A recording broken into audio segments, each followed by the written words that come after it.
Welcome to my channel. டேஸ்டியான vegetable pasta எப்படி செய்யலாம் பார்க்கலாம் வாங்க. கேஸ் அடுப்பில் ஒரு பாத்திரம் வச்சு பாத்திரத்தில் பாதி அளவுக்கு தண்ணி விட்டு நல்லா கொச்சதுக்கப்புறமா 100 கிராம்ஸ் மேக்ரோனி ஷெல்ஸ் நான் இதில் ஆட் பண்ணுறேன். 1/2 டேபிள் ஸ்பூன் உப்பு சேர்த்துக்கலாம். 1 டேபிள் ஸ்பூன் ஆயில் நான் விடுறேன். பாஸ்தா நல்லா வெந்ததுக்கப்புறமா பாஸ்தாவில் இருக்கிற தண்ணியில் ஃபுல்லாக நீங்கள் வடிகட்டிட்டு ஃபுல்லாக ட்ரையாக எடுத்து வச்சுக்கோங்க. கேஸ் அடுப்பில் ஒரு கடாய் வச்சு 2 டேபிள் ஸ்பூன் ஆயில் விட்டுக்கோங்க. ஆயில் நல்லா சூடானதுக்கப்புறமா ஒரு சின்ன துண்டு இஞ்சி, 6 பல் பூண்டு சின்ன சின்ன பீஸாக கட் பண்ணி இதில் சேர்த்துருக்கேன். இதில் ஸ்பைசி மசாலா சேர்க்கறதுனால இதோட டேஸ்ட் ரொம்பவே நல்லா இருக்கும். ginger garlic ஆயிலில் நல்லா ரோஸ்ட் ஆனதுக்கப்புறமா 2 மீடியம் சைஸ் வெங்காயத்தை சின்ன சின்ன பீஸா கட் பண்ணி இதில் நான் சேர்த்துருக்கேன். சேர்த்துருக்கிற வெங்காயம் பாதி அளவுக்கு குக் ஆனால் போதும். ரொம்ப ஜாஸ்தி ரோஸ்ட் பண்ணிட வேண்டாம்.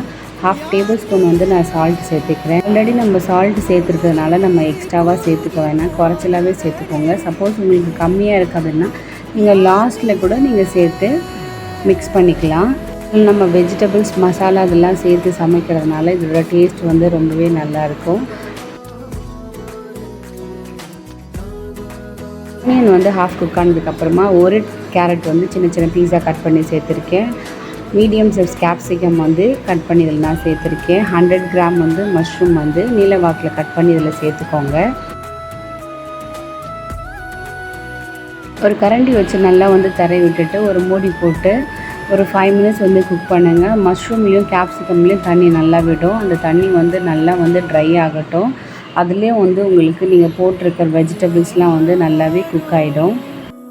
கடாயில் உங்களுக்கு எண்ணெய் பிரிஞ்சதுக்கப்புறமா 1/2 table spoon red chilli powder நான் சேர்த்துக்கிறேன். 1/2 table spoon garam masala powder சேர்த்துருக்கேன். இது ரெண்டுமே சேர்த்துட்டு நல்லா ஒரு கரண்டி வச்சு நல்லா மிக்ஸ் பண்ணி விடுங்க. மசாலா நல்லா மிக்ஸ் ஆனதுக்கப்புறமா 4 மீடியம் சைஸ் தக்காளி நான் மிக்சியில் அரைச்சி இதில் நான் சேர்த்துக்கிறேன். பாஸ்தா செய்கிறதுக்கு வெங்காயத்தோட தக்காளியோட குவான்டிட்டி கொஞ்சம் எக்ஸ்ட்ராவாக இருக்கணும். நீங்கள் ஒரு வெங்காயம் எடுத்திங்கன்னா நீங்கள் 2 தக்காளி யூஸ் பண்ணுங்கள்.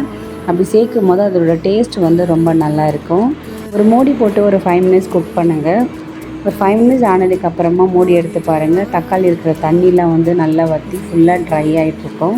2 டேபிள் ஸ்பூன் டொமேட்டோ சாஸ் நான் இதில் சேர்க்குறேன். டொமேட்டோ சாஸ் நீங்கள் சேர்த்ததுக்கப்புறமா ஒரு கரண்டி வச்சு நல்லா மிக்ஸ் பண்ணி விடுங்க. அது நல்லா வெஜிடபிள்ஸோடு நல்லா மிக்ஸ் ஆகிடும். ஒரு 1 மினிட்டுக்கு அப்புறமா நம்ம ஆல்ரெடி நம்ம ஃபில்ட்ரு பண்ணி வச்சுருக்கே பாஸ்தா இதில் சேர்த்துடலாம்.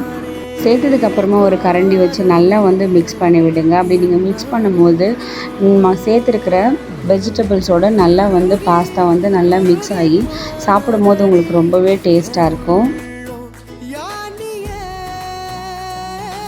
நல்லா மிக்ஸ் பண்ணதுக்கப்புறமா ஃப்ரெஷ்ஷான ஒரு கொத்தமல்லி நீங்கள் கட் பண்ணி இது மேலே தூவிட்டு நீங்கள் நல்லா மிக்ஸ் பண்ணிவிட்டு கேஸ் ஆஃப் பண்ணிவிடுங்க. சுடு சுட நீங்கள் இதை சர்வ் பண்ணிங்கன்னா சாப்பிடும்போது ரொம்ப நல்லா இருக்கும்.